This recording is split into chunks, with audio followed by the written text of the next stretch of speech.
Fundamental duties,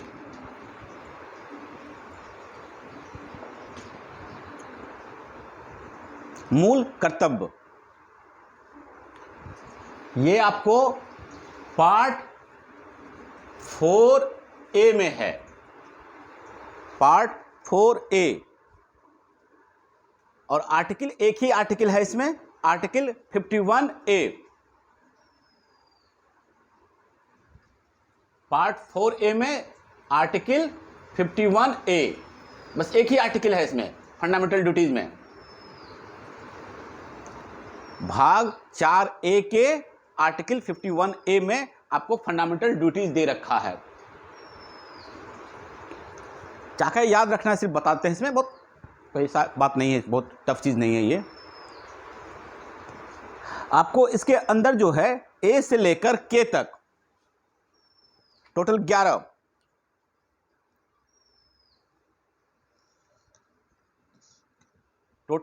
जो है मूल कर्तव्य दे रखा है। 51A के अंदर 11 मूल कर्तव्य हैं।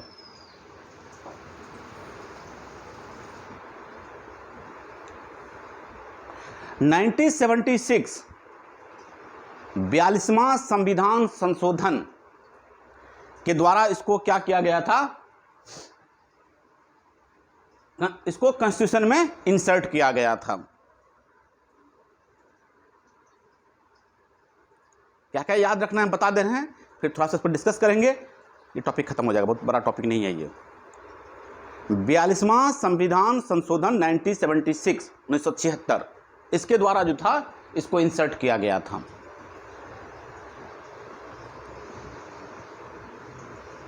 टोटल कितना है, 11 बोले हैं, 11 फंडामेंटल ड्यूटीज है। 10 पहले से था, जब ये जो 42वां संविधान संशोधन हुआ उसमें जो है 10 था पहले से। 8 का रिकमेंडेशन किया गया था स्वर्ण सिंह कमेटी के द्वारा, 10 कांग्रेस पार्टी ने डाला था उसमें। 11वां संविधान संशोधन जो है वह आपको 86 कॉन्स्टिट्यूशन अमेंडमेंट, ये याद रखिएगा जो सब बता रहे हैं आपको। 86 2002 में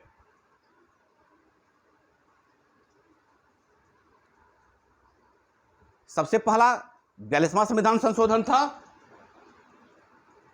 1976 में फंडामेंटल ड्यूटीज को हम लोग जो है इंक्लूड किए थे, कॉन्स्टिट्यूशन में डाले थे।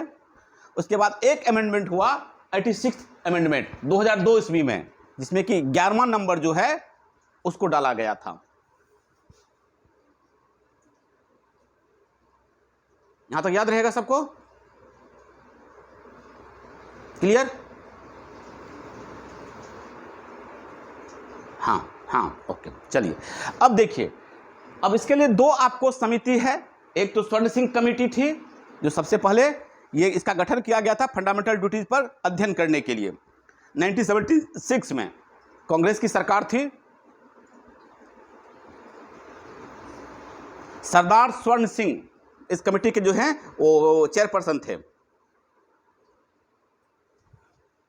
In 1976 Congress party set up the Sardar Swaran Singh committee to make recommendation about fundamental duties.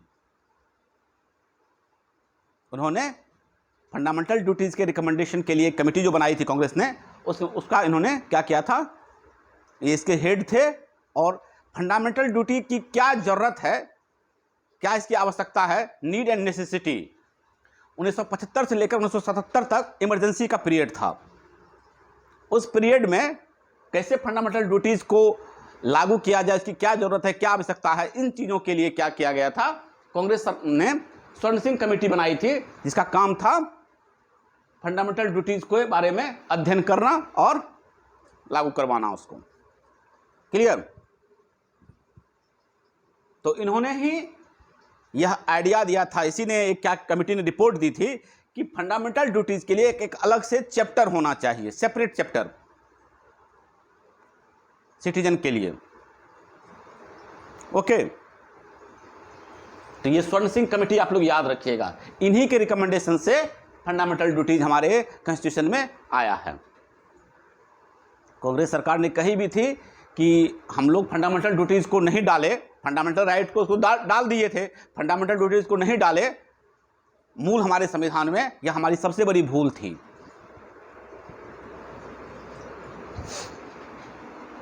Okay, हाँ, इन्होंने जो रिकमेंडेशन दिया था उन रिकमेंडेशन में कुछ कुछ रिकमेंडेशन को माना गया, 10 रिकमेंडेशन को माना गया था और 10 रिकमेंडेशन डाला गया था।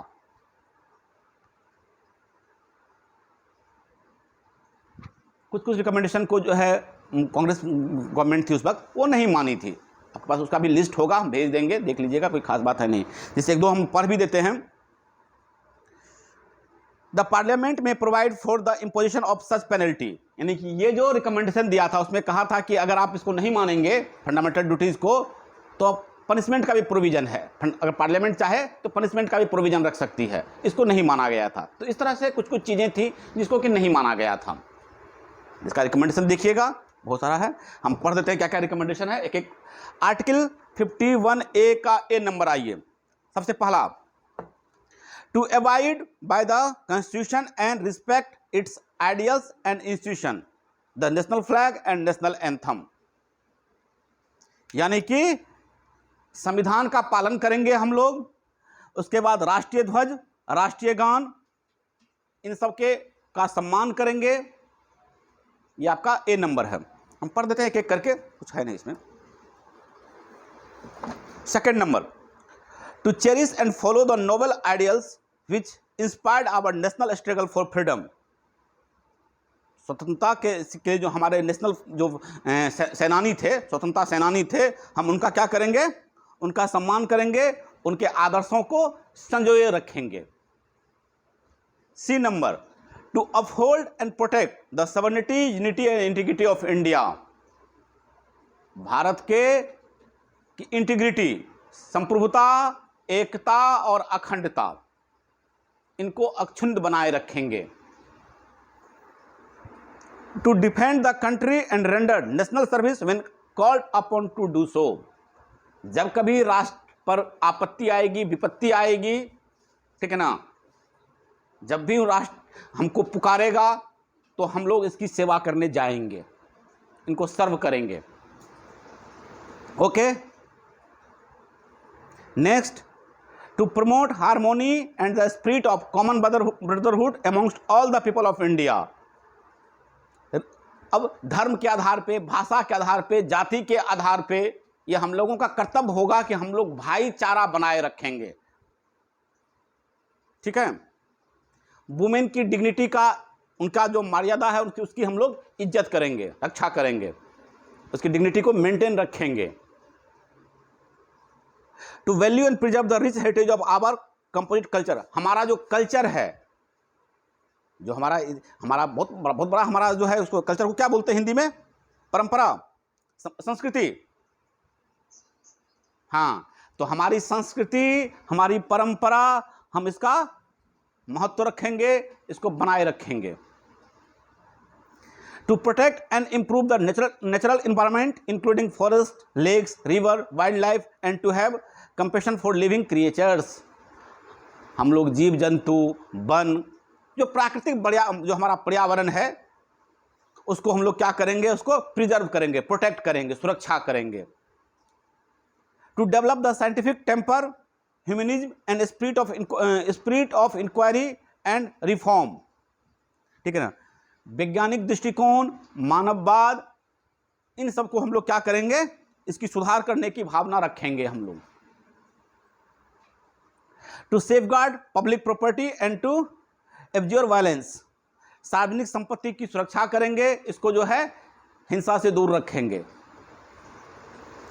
To strive towards excellence in all spheres of individuals and collective activity to that the nation constantly rises to higher levels of endeavor and achievement, हम लोग व्यक्तिगत और सामूहिक रूप से इस तरह से कुछ काम करेंगे, ओके, अपने अपने क्षेत्रों में उत्कर्ष प्रदर्शन करेंगे ताकि देश का नाम हो सके, राष्ट्र का डेवलपमेंट हो सके, राष्ट्र का जो है वर्ल्ड वाइड क्या हो सके, उसकी इज्जत बढ़े, सम्मान बढ़े।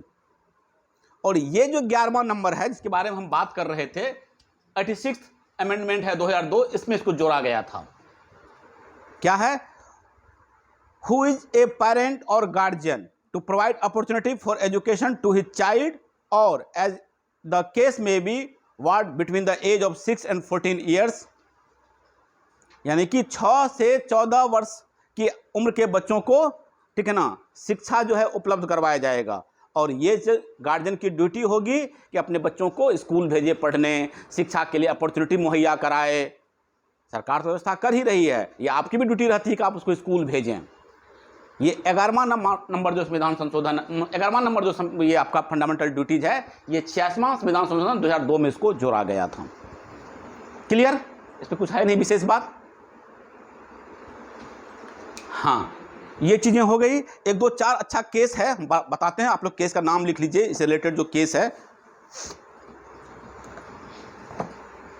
Centre for legal research,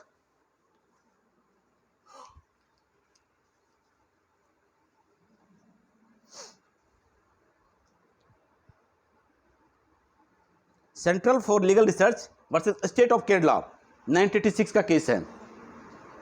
O sorry, एक मिनट रुक जाइएगा, नहीं, इस केस को काटिएगा, ये केस इससे रिकमेंडेशन नहीं है, रुकिएगा। Union of India versus Naveen Jindal,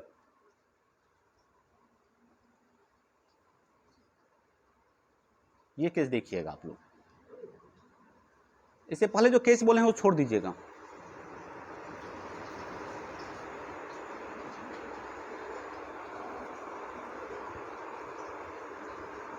union of India versus नवीन जिंदल,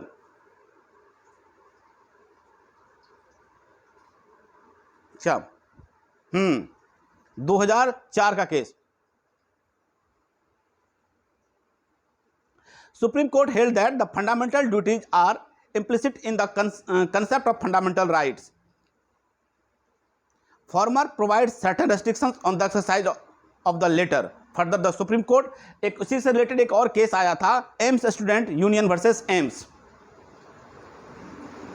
एक और केस लिख लीजिए, AIIMS students union versus AIIMS.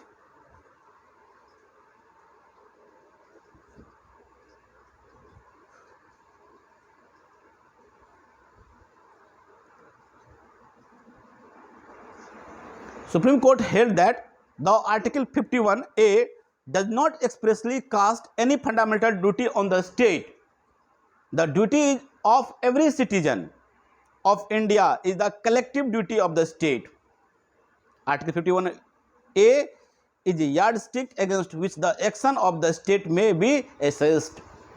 हर एक इंडिविजुअल का यह, हर एक जो सिटीजन है इंडिया का, उसकी यह ड्यूटी बनती है। ये फंडामेंटल ड्यूटी की बात कर रहे हैं, हमारा इंडिविजुअल और कलेक्टिवली ड्यूटी भी ये है, ठीक है ना। ये स्टेट के लिए कोई पर्सनल ड्यूटी नहीं है कि स्टेट इसको करेगा, ये हमारी ड्यूटी है। दो अच्छा केस है, बड़ा अच्छा केस है, और 1 2 केस आपको अच्छा सा बोल देते हैं।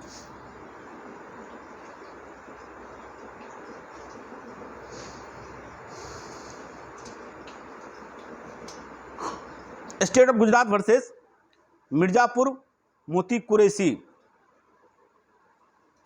State of Gujarat versus Mirzapur Moti Kureshi, 2006 का केस है।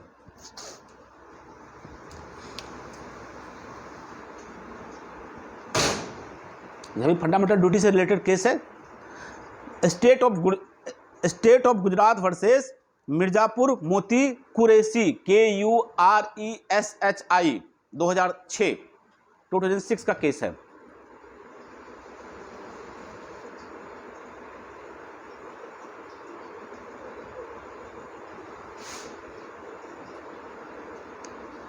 ये 2-3 केसेस हैं, देखिएगा इस पर एक और कमेटी बनी थी 1999 में, बर्मा कमेटी। फंडामेंटल ड्यूटीज को लेके एक बर्मा कमेटी बनी थी 1999 में।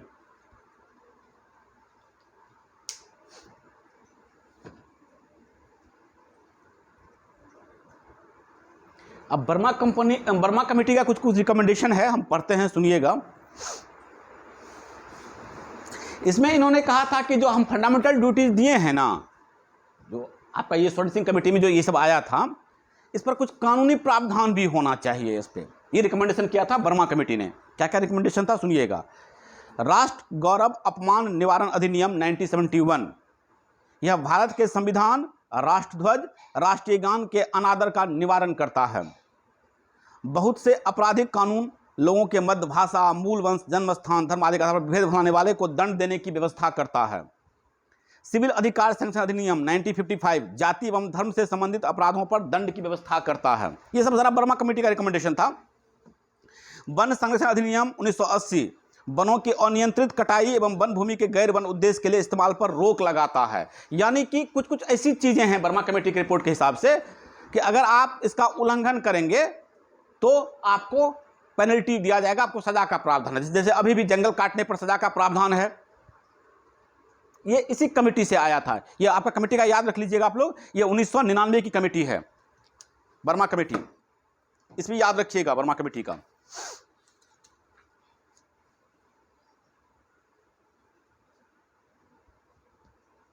एक एक्ट बना था इसमें पार्लियामेंट के द्वारा, the prevention of insult to national honour act 1971। Act का नाम याद रखिएगा, the prevention of insult to national honour act 1971।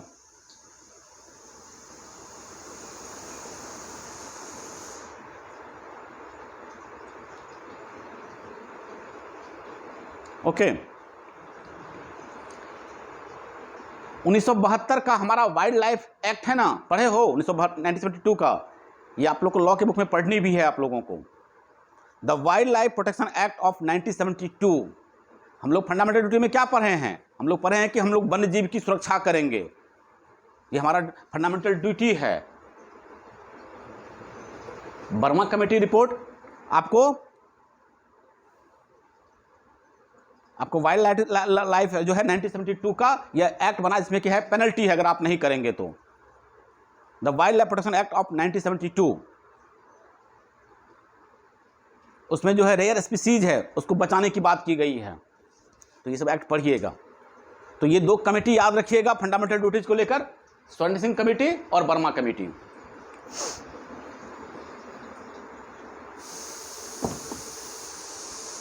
ये बाकी एक दो केस है और फंडामेंटल ड्यूटीज 11 फंडामेंटल ड्यूटीज है। किस साल के अमेंडमेंट से इसको जोड़ा गया था, ये सब याद रखना है। बहुत बड़ा टॉपिक नहीं है, इतना ही चीज़ करना है आपको। बाकी इसमें फंडामेंटल ड्यूटीज में आपको कुछ नहीं करना है। ओके।